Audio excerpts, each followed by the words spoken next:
السلام علیکم ورحمۃ اللہ وبرکاتہ۔ نحمدہ ونصلی علی رسولہ الکریم، اما بعد، اعوذ باللہ من الشیطان الرجیم، بسم اللہ الرحمن الرحیم۔ شہر رمضان الذی انزل فیہ القرآن ھدی للناس وبینات من الھدی والفرقان فمن شہد منکم الشہر فلیصم، صدق اللہ العظیم۔ میں امید کرتا ہوں کہ آپ تمام ساتھی خیر و عافیت سے ہوں گے۔ سب لوگ عقیدت سے، محبت سے ایک مرتبہ درود شریف پڑھ لیجیے۔ اللہم صلی علی محمد وعلی آل محمد کما صلیت علی ابراہیم وعلی آل ابراہیم انک حمید مجید۔ اللہم بارک علی محمد وعلی آل محمد کما بارکت علی ابراہیم وعلی آل ابراہیم انک حمید مجید۔ الحمدللہ ثم الحمدللہ، رمضان المبارک کا سیکھنے سکھانے کا سلسلہ اپنے مقصد کی جانب رواں دواں ہے۔ اللہ کا فضل ہے کہ ہم لوگ یہاں پر روزانہ آتے ہیں، بیٹھتے ہیں، سیکھتے ہیں۔ اللہ تعالیٰ یہاں بیٹھنے اور سیکھنے کے ساتھ ساتھ پروردگار ہمیں عمل کی بھی توفیق عطا فرمائے۔ گزشتہ 2-3 نشستوں میں آپ حضرات کے سامنے رؤیت ہلال کے مسئلے پر، یعنی کہ چاند دیکھنے کے مسئلے پر، اور رمضان المبارک کی اہمیت پر بات آ چکی ہے۔ میں کوشش یہ کر رہا ہوں کہ اس رمضان کے مہینے میں کوئی بھی ٹاپک چھوٹ نہ جائے، چاہے پورے 30 کے 30 دن سبق ہو۔ مجھے امید ہے کہ آپ لوگوں کا دل اچھٹ نہیں ہوگا، پریشان نہیں ہوں گے، امید ہے، پورا یقین ہے انشاءاللہ۔ بلکہ جس دن سبق نہیں ہوگا اس دن آپ لوگوں کو شاید مجھ سے شکایت ہو، اس لیے میری کوشش یہ رہے گی کہ چاہے 25-30 دن جتنے بھی ایام ہیں سب دنوں میں سبق ہو جائے۔ حالانکہ اس کی نوبت نہیں آئے گی، سبق پہلے ہی ختم ہو جائیں گے، لیکن کوشش یہ ہے کہ تمام ہی ٹاپکس، جتنے عنوان ہیں، جتنے مضامین ہیں رمضان کے متعلق، سب کے اوپر باتیں آئیں، سب کے فضائل آئیں، سب کے مسائل آئیں۔ ابھی تک تو رمضان کے مہینے کی بات ہوئی ہے، اب انشاءاللہ روزے کی فضیلت اور اس کے مسائل پر گفتگو ہوگی۔ اسی طریقے سے تراویح کی فضیلت اور اس کے مسائل پر گفتگو ہوگی۔ پھر سحری کا نمبر آتا ہے، اس کے بعد افطاری کا نمبر آتا ہے، اس کے بعد قرآن مجید کی تلاوت کا نمبر آتا ہے، اس کے بعد رمضان المبارک کے مہینے میں ذکر کرنے کی اپنی ایک جو ہے وہ فضیلت ہے، اس کا ثواب ہے، تو ذکر کا بھی انشاءاللہ نمبر آئے گا۔ اسی طریقے سے رمضان کے آخری عشرے میں اعتکاف کرنا، ایک گوشے میں بیٹھنا، انشاءاللہ اس پر بھی بات آئے گی۔ اور اس کے بعد شب قدر کے اوپر بھی انشاءاللہ بات ہوگی۔ رمضان المبارک کی آخری رات، یعنی کہ عید الفطر کی رات، جس کو ہم لیلۃ الجائزہ کے نام سے جانتے ہیں، اس پر بھی انشاءاللہ گفتگو کریں گے۔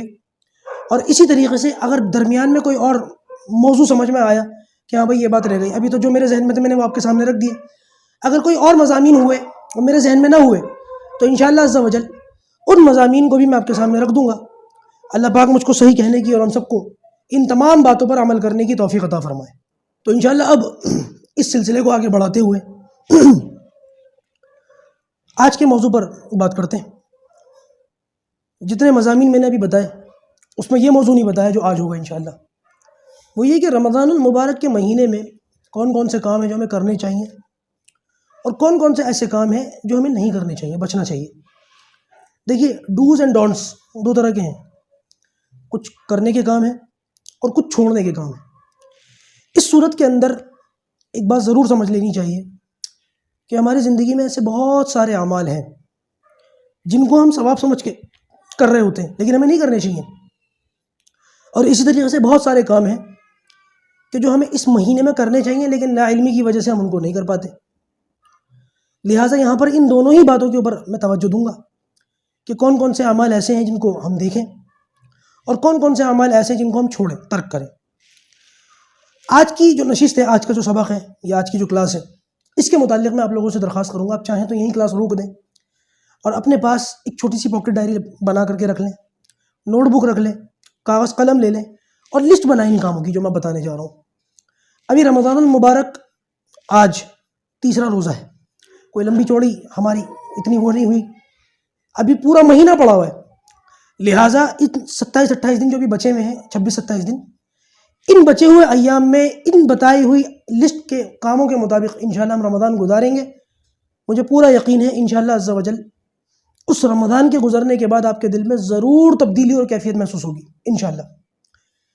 آپ سے درخواست ہے کہ آپ ان چیزوں کو لکھنا شروع کر دیں۔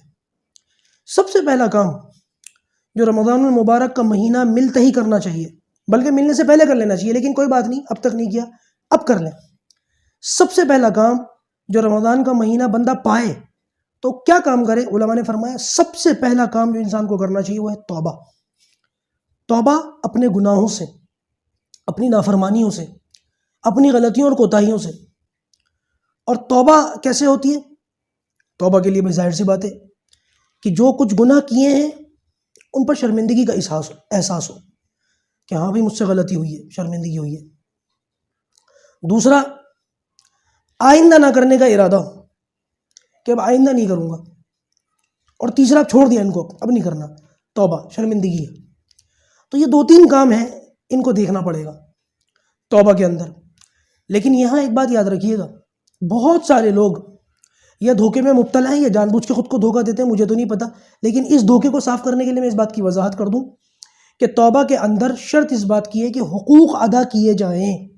حقوق بہرحال جو ہیں وہ باقی رہیں گے، وہ توبہ سے معاف نہیں ہوتے۔ اب حقوق جو ہیں وہ 2 طرح کے ہیں۔ نمبر 1 حقوق اللہ کے حقوق جو بندے کے اوپر آتے ہیں، اور نمبر 2 حقوق العباد، بندوں کے حقوق جو بندوں کے اوپر آتے ہیں۔ حقوق اللہ اور حقوق العباد، دیکھیے ان حقوق میں اپنی زندگیوں کے اندر کوتاہیوں سے، نافرمانیوں سے جو بھی فرق ہماری زندگیوں میں پڑا، جو بھی نافرمانیاں ہم سے ہوئیں، توبہ کرنے سے وہ ساری تو معاف ہو گئیں، لیکن یہ حقوق جو ہم نے چھوڑے ہیں، چھوٹے ہیں، یا حق تلفی ہم سے ہوئی ہے، وہ معاف نہیں ہوتے۔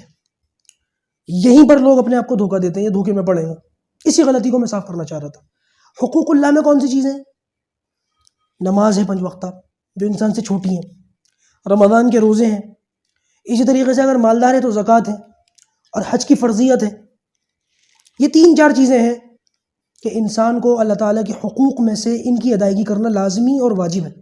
نماز چھوڑی تھی، گناہ ملا، توبہ کرنے سے گناہ معاف ہو گیا، لیکن جو نماز چھوڑی تھی وہ ذمے سے ساقط نہیں ہوئی، اس کو پڑھنا پڑے گا، اس کو ادا کرنا پڑے گا۔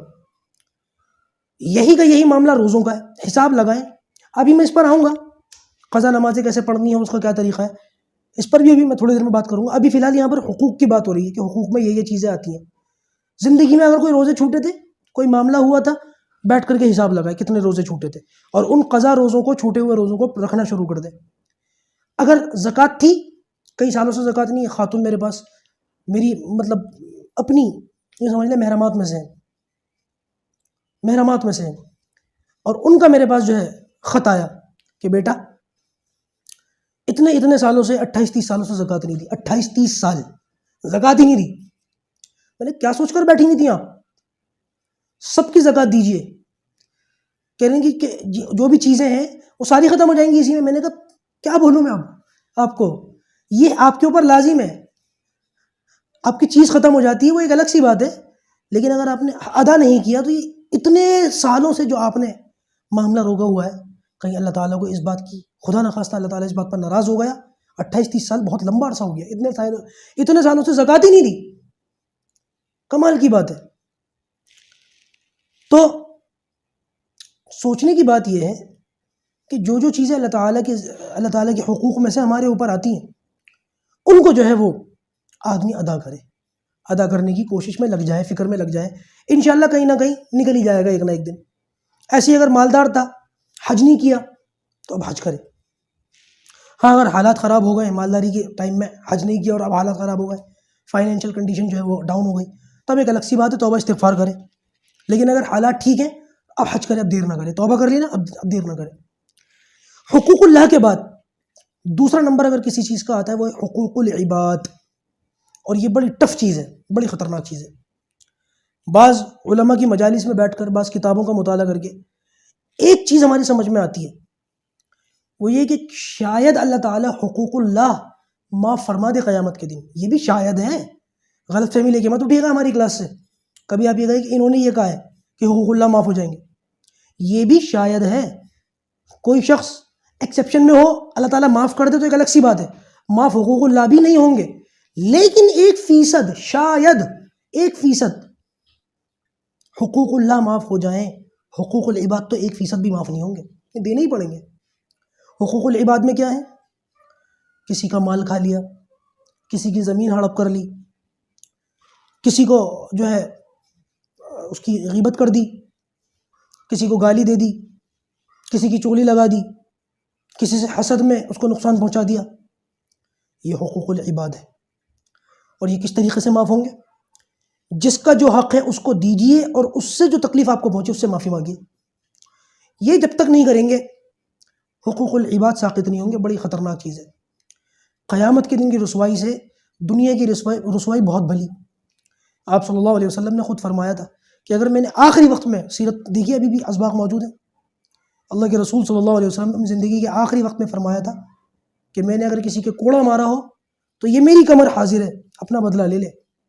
اور یہ میں فارمیلٹی کے لیے نہیں کہہ رہا ہوں کہ میں بھی کیا زبان سے کہہ دوں اور بعد میں کوئی بدلہ لینے کھڑا ہو تو مجھے برا لگے گا. میرے ساتھ یہ معاملہ نہیں ہے، میں آخرت میں نہیں دے سکتا. کائنات کے نبی، کائنات کے سردار، اللہ تعالیٰ کے لاڈلے اور محبوب نبی، وہ تو یہ بات کہیں، اور ہم لوگ دنیا کا کھا کے آرام سے بیٹھ جائیں. جب کبھی میں دنیا کے حالات دیکھتا ہوں نا، مسلمانوں کے خاص طور سے اس ملک پر حالات دیکھتا ہوں، تو حالات دیکھو تو بڑا افسوس ہوتا ہے، بڑا خیال آتا ہے کہ پروردگار کیا معاملات ہیں، کس طریقے سے ایسا ہو رہا ہے. لیکن جب قوم کی بدعمالیاں نظروں سے گزرتی ہیں کہ الامان والحفیظ، ایسا لگتا ہے کہ یہ حالات تو ہماری بدعمالیوں کے مقابلے میں کچھ بھی نہیں ہے. خدا کی قسم کھائی جا سکتی ہے اس بات کے اوپر کہ حالات کچھ بھی نہیں ہے، جیسی ہماری نافرمانی اور بدعمالیاں بھی چل رہی ہیں اس رمضان کے مہینے میں. دو باتیں سنی ابھی میں نے. ایک تو یہ کہ وہ ایک شخص کو جو ہے دکان بیچ دی اپنی، یہ دکان لے لو میری.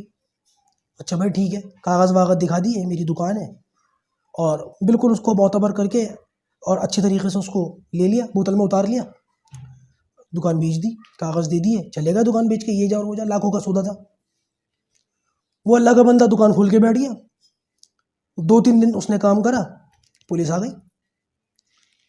پولیس نے آ کر کے بھائی دکان کیسے کھولی؟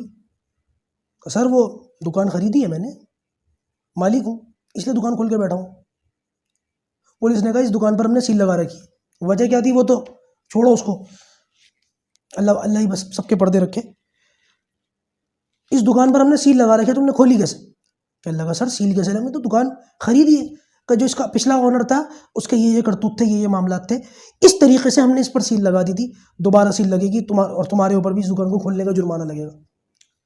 وہ غریب دکان کا شٹر گرا دیا گیا. پتہ نہیں 30-35 لاکھ کتنے کی اس نے دکان خریدی تھی. اس گرے ہوئے شٹر کے آگے کہ اتنا پیسہ میں نے اس دکان پر خرچ کرا ہے، لاؤ کچھ تو نکالوں، اپنی ہی دکان کے آگے بیچارہ ریڑھی لگا کے اپنا سامان بیچ رہا ہے. یہ کرنے والا کون تھا؟ مسلمان. بہت برا لگے گا یہ بات سنتے ہوئے آپ کو، لیکن یہ ہم کر رہے ہیں اس رمضان کے مہینے میں کر رہے ہیں. کوئی مجھ سے پوچھے نا، میں ابھی بھی اس دکان پہ لے جا کے کھڑا کر کے دکھا سکتا ہوں کہ دیکھو یہ بندہ ہے بیچارہ، یہ اس کے ساتھ ہوا ہے. اپنی ہی دکان، مطلب جس دکان کو خریدا اس کے سامنے ٹھیلے پر مال بیچ رہا ہے. کس دل سے بددعا دے گا وہ؟ کیسے ہائے دے گا وہ؟ یہ پیسہ کہاں لے کے جائے گا؟ ایسی ایک اور بالکل سیم ٹو سیم اور سیم علاقے کی کہانی ہے. میں نام نہیں لیتا کس علاقے کی کہانی ہے، ورنہ اب سب سمجھ جاؤ گے. ایک غیر ایمان والا ایک دکان پر بیٹھ کے کام کرتا ہے، اور اتنی پرانی دکان ہے کہ اس کے باپ دادا بھی اسی دکان پر بیٹھے کاروبار کرتے ہوئے آ رہا ہے. سیم کاروبار پہلے اس کے دادا نے کیا، پھر اس کے باپ نے کیا، اور اب وہ کر رہا ہے. وہ بھی کرتے کرتے بوڑھا ہو گیا. اتنے سالوں سے اسی دکان پر سیم بزنس کر رہا ہے. ایک مسلمان نے کیس ڈال دیا اور بڑے پکے ٹھکے پیپر بنوا لیے. قانونی داؤ پیچ جو جانتے ہیں، ہندوستان کے اندر تو قانون کا کیا حال اور کیا سسٹم ہے، لا اینڈ آرڈر کا ہم سب جانتے ہیں. سچ کو جھوٹ اور جھوٹ کو ثابت کرنے میں زیادہ ٹائم نہیں لگتا. لہٰذا اس ایمان والے نے، اس مسلمان نے، کہے گا ایمان والا، بس زبان اللہ حفاظت فرمائے، زبان سے کچھ دوسری بات نکلے، اس نے اس دکان پر کیس ڈال دیا کہ یہ دکان تو میری ہے، تم اس کے مالک نہیں ہو. اور کیس جیت گیا. میں نے بتایا نا لا اینڈ آرڈر، دھجیاں اڑی ہوئی ہیں یہاں. تو جیت گیا تو وہ اس سے کہا دکان خالی کرو، اور آخر میں اس کو یہ آفر دیا کہ بھائی ایسا ہے، تم اتنے ٹائم سے اس دکان میں کام کر رہے تھے نا، اپنا کام جاری رکھو، کرایہ دیتے رہنا. وہ غیر ایمان والا اپنی ہی دکان کا کرایہ دے رہا ہے مسلمان کو. شرم نہیں آتی ہمیں؟ بالکل شرم نہیں آتی. اگر آتی تو بس خدا کا، اللہ تعالیٰ کو کون سا منہ دکھایا جائے گا قیامت کے دن، میری تو یہ سمجھ میں نہیں آتا. ایسی کتنی باتیں جو میں آپ کے سامنے رکھ سکتا ہوں، کتنی، لیکن سچ بات تو یہ ہے کہ شاید میں بیان نہ کر سکوں، شاید آپ سن نہ سکیں. اتنی بری حالت ہے اس قوم کی. اللہ سے نہیں ڈرتے، اللہ کے رسول سے نہیں ڈرتے، موت سے نہیں ڈرتے، اپنی موت کو بھولے بیٹھے ہیں. اب بتاؤ، ایمانداری سے بتاؤ، اس غیر ایمان والے پر کیا سبق جائے گا؟ یہ جو غیر ایمان والا ہے جس کی دکان تھی، اس طریقے سے ہڑپ کی اور اس کو اسی کی دکان میں وہی کام کروا کے اب کرایہ لینا شروع کر دیا، مالک بھی بن گیا اس کے. کیا میسج جائے گا؟ مسلمانوں کو کوسے گا نہیں، دشمن نہیں بنے گا. تمہارا دشمن تمہارے بچوں کا دشمن، تمہاری نسلوں کا دشمن، اور پھر تم یہ کہتے ہو کہ غیر ہمارے اوپر مسلط ہو رہے ہیں. تو کچھ غلط نہیں کر رہے ہیں مسلط ہو کے، اگر ان حالات میں وہ لوگ ہمارے یہ معاملات دیکھ رہے ہیں تو.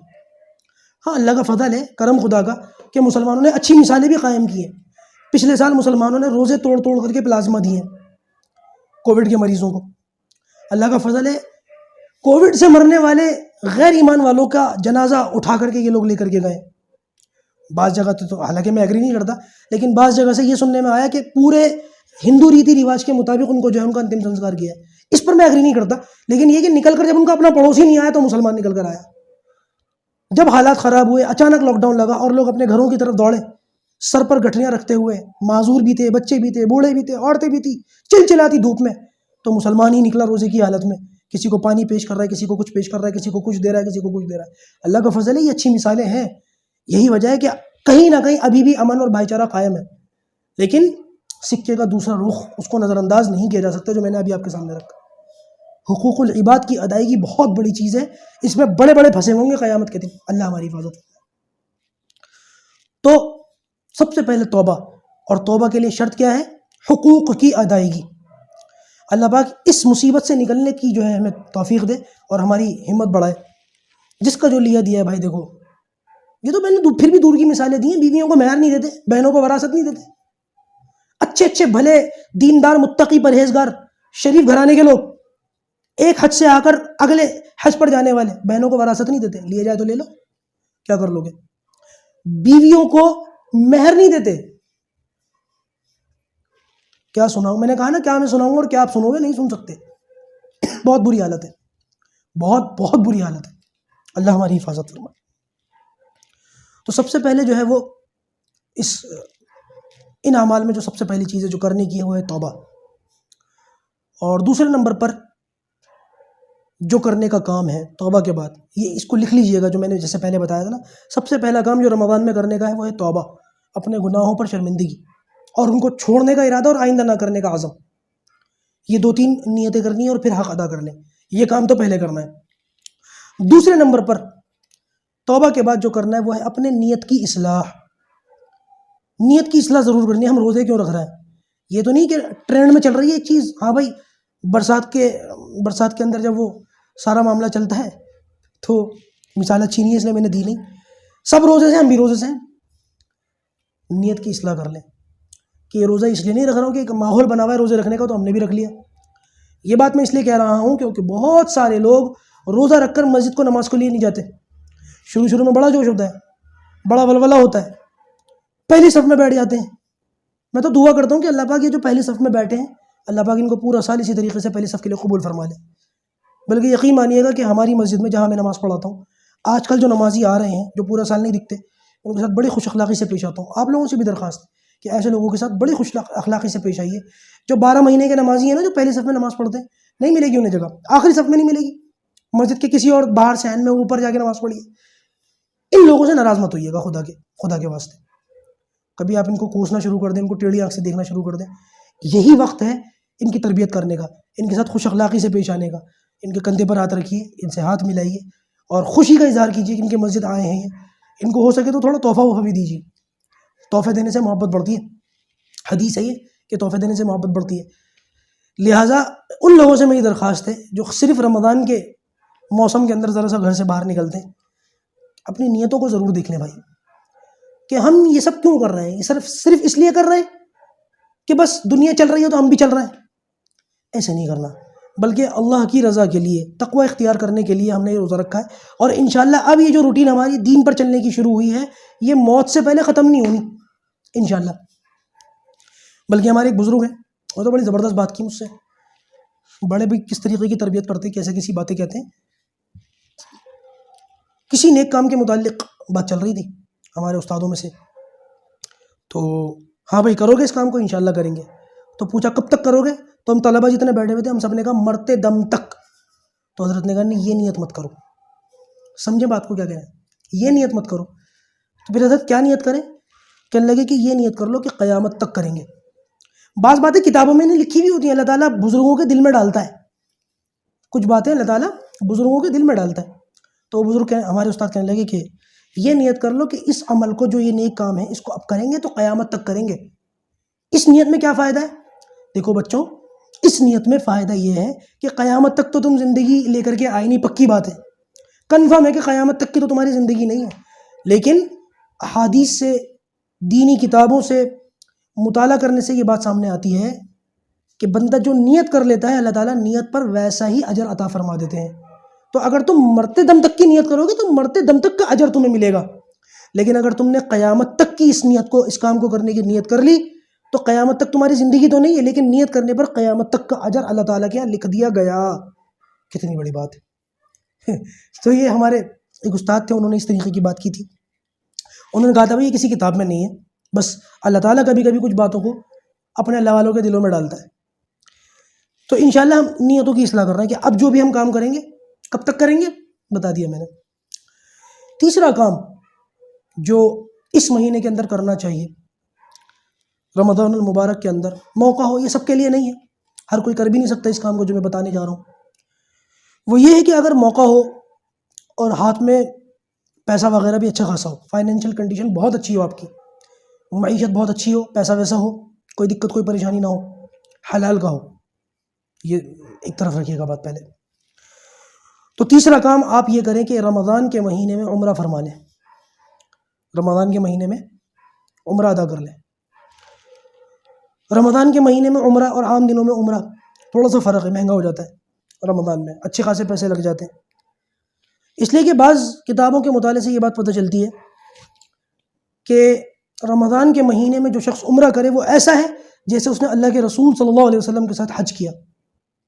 یہ قیامت تک کے لیے اللہ تعالیٰ نے راستہ کھول دیا مسلمانوں کے لیے کہ رمضان میں اگر کوئی شخص تھوڑی ہمت کر کے، تھوڑا پیسہ فالتو خرچ کر کے رمضان کے مہینے میں عمرے کے لیے چلا جائے تو اس کی فضیلت ایسی ہے کہ جیسی اللہ کے رسول صلی اللہ علیہ وسلم کے ساتھ کیے ہوئے حج کی۔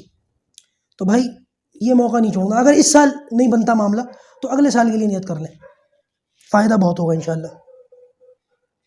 چوتھے نمبر پر جو کام کرنا چاہیے وہ یہ ہے کہ قرآن کی تلاوت ضرور کرنی ہے۔ اس مہینے میں قرآن کو ضرور اپنا جو ہے ساتھی بنانا ہے، اٹھتے بیٹھتے قرآن پڑھنا ہے، چلتے پھرتے قرآن پڑھنا ہے۔ یہ ضروری نہیں ہے کہ قرآن اب یاد نہیں ہے تو چلتے پھرتے کیسے پڑھیں، تو قرآن کا جو حصہ یاد ہے وہ چلتے پھرتے پڑھ لیں۔ کم سے کم قرآن کو اپنی زندگی میں اتنا تو ضرور لائیں کہ فجر کی نماز کے بعد سورہ یاسین پڑھ لی، یہ کم سے کم بتا رہا ہوں میں، ورنہ تو اس مہینے میں قرآن، یہ موسم ہی قرآن کا ہے، سیزن ہی قرآن کا ہی ہے۔ بہت سے لوگ، بہت سے اللہ والے ایسے جو کم سے کم ایک قرآن اس رمضان کے مہینے میں دیکھ کر تلاوت کر کے ختم کرتے ہیں۔ بہت سے بڑے باہمت لوگ ہیں، 3 قرآن بھی پڑھتے ہیں، باہمت لوگ 10 بھی پڑھتے ہیں، اور ایک ساتھی کو تو میں پرسنلی جانتا ہوں، الا ماشاء اللہ حافظ نہیں ہے، نارمل آدمی، کاروباری آدمی، اور ایک دن میں ایک قرآن کی تلاوت مکمل کر رہا ہے کہ 30 دن میں 30 قرآن مجھے پورے کرنے ہیں، بلکہ انہوں نے تو پہلے روزے کو 2 قرآن پورے کرے۔ میں نے پوچھا بھائی پہلے روزے کو تم نے 2 قرآن کیسے پورے کر لیے؟ تو کہنے لگے میں نے احتیاطاً یہ کام کیا ہے، کہیں اگر 29 کے روزے آ گئے ہیں تو میں نے 30 قرآن کی نیت کر رکھی۔ ایسے بھی لوگ ہیں اپنی دکان پر بیٹھے ہوئے لیکن لگے ہوئے پڑھے جا رہے ہیں اور پڑھے جا رہے ہیں۔ تو آپ لوگوں سے میری ایک چھوٹی سی درخواست یہ ہے کہ اس موسم میں، اس سیزن میں قرآن کو وقت دیں، قرآن سیکھیں، قرآن پڑھیں۔ سیکھنے کا بھی لفظ میں کہہ رہا ہوں، پڑھنے کا بھی لفظ میں کہہ رہا ہوں۔ اگر قرآن یاد ہے، قرآن پڑھ سکتے ہیں، تب تو اتنا ضرور کریں کہ کم سے کم بہت ادنا درجہ بتا رہا ہوں کہ ایک قرآن کی تلاوت پورے مہینے میں دیکھ کر کے مکمل کر لیں۔ اور اگر قرآن پڑھے ہوئے نہیں ہیں تو اس مہینے سے یہ فائدہ اٹھائیں کہ اس مہینے میں قرآن کو یاد کرنا، پڑھنا، سمجھنا سیکھ لیں۔ کسی ایک معتبر قاری صاحب کے پاس جائیں، کسی عالم صاحب کے پاس جائیں، ان کو 10-15 منٹ روز دے دیں، انشاءاللہ عید تک آپ کو اتنا فرق محسوس ہوگا، اگر وہ باصلاحیت عالم ہوں گے تو کم سے کم کچھ نہ کچھ اصول اور تجوید اور مخارج آپ کو پڑھا دیں گے، نورانی قاعدے کی کچھ تختیاں یاد کرا دیں گے انشاءاللہ۔ عید الفطر کے موقع کے اس کے آس پاس آپ دیکھیں گے کہ آپ کے قرآن میں کتنا فرق آیا، اور اس قرآن کے فرق سے آپ کو اتنی دلی خوشی ہوگی، پھر قرآن کو پورا یاد کیے بغیر، پورا پڑھے بغیر آپ چھوڑیں گے نہیں۔ قرآن کو سمجھ کر پڑھنا جب تک نہیں آ جائے گا، آپ کے اندر سے وہ طلب ختم نہیں ہوگی انشاءاللہ۔ تو یا تو قرآن کو سیکھنا ہے، اور اگر سیکھے میں تو پڑھنا ہے، کم سے کم ایک قرآن ضرور پورا کرنا ہے۔ اس پورا کرنے کے علاوہ قرآن کی تلاوت کے چند ایک جو ہے وہ مواقع میں وہ بتا دوں۔ سب سے پہلے فجر کی نماز کے بعد سورہ یاسین کی تلاوت ضرور کریں، بڑی فضیلت ہے سورہ یاسین کی، اور بعض روایتوں کے مطابق ایک مرتبہ سورہ یاسین کا پڑھنا 10 قرآن کی تلاوت کے برابر ہے، 10، بہت بڑی بات ہے۔ اور دوسرا وہ یہ کہ عشاء کی مغرب کی نماز کے بعد سورہ واقعہ پڑھیں، اور عشاء کی نماز کے بعد سورہ ملک پڑھیں، تبارک الذی بیدہ الملک 29ویں سپارے میں، اور سورہ واقعہ 27ویں سپارے میں سورہ رحمان کے بعد۔ ان 2-3 صورتوں کو اپنے اعمال کے اندر لے کر کے آ جائیں، اور ہو سکے تو جمعے کے دن سورہ کہف کو بھی لازم پکڑ لو۔ یہ قرآن کی تلاوت بھی ہو گئی، اور ان اعمال کی ایک بہت بڑی فضیلت ہے، جیسے میں نے سورہ یاسین کی بتائی، سب کو بتانا تو ممکن نہیں ہے، ٹائم بھی تقریباً پورا ہو گیا۔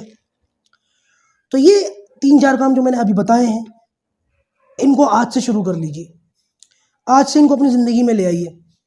کون کون سی چیزیں؟ نمبر 1 توبہ، نمبر 2 نیت کی اصلاح، نمبر 3 اگر موقع ہو تو عمرہ، اور نمبر 4 قرآن مجید کی تلاوت۔ آپ یقین مانیں یہ کم سے کم 29-30 کام ہیں، جن میں سے میں صرف 4 بتا سکا آج کی کلاس میں۔ آپ اندازہ لگائیں ابھی کتنے اور چیزیں باقی ہیں۔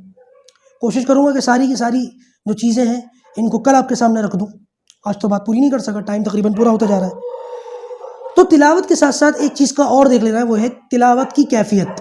کیفیت ہے تلاوت۔ قرآن مجید کو صرف پڑھنا نہیں ہے، ایسا نہیں ہے کہ وہ چلتے پھرتے پڑھ رہے ہیں، حالانکہ یہ پڑھنا بھی بے فائدہ نہیں ہے، لیکن اگر آپ نے قرآن مجید کو پڑھنے کے ساتھ ساتھ اس کی کیفیات پر بھی غور و فکر کرنا شروع کر دیا تو انشاءاللہ عز و جل بہت فائدہ ہوگا، دل کے اندر کیفیت بنے گی، قرآن سے دل لگے گا، قرآن سے تعلق بنے گا۔ اس لیے قرآن مجید کی تلاوت کے ساتھ ساتھ اس پر کیفیات پر بھی تھوڑا سا غور و فکر کیجیے۔ میں ان 4-5 باتوں پر آج اپنی بات ختم کرتا ہوں، انشاءاللہ ثم انشاءاللہ اس سے آگے کی بات جو ہے وہ کل کی کلاس میں لے کر کے آپ کے سامنے حاضر ہوں گا۔ اللہ پاک جو کہا گیا سنا گیا ہمیں ان پر عمل کرنے کی توفیق عطا فرمائے۔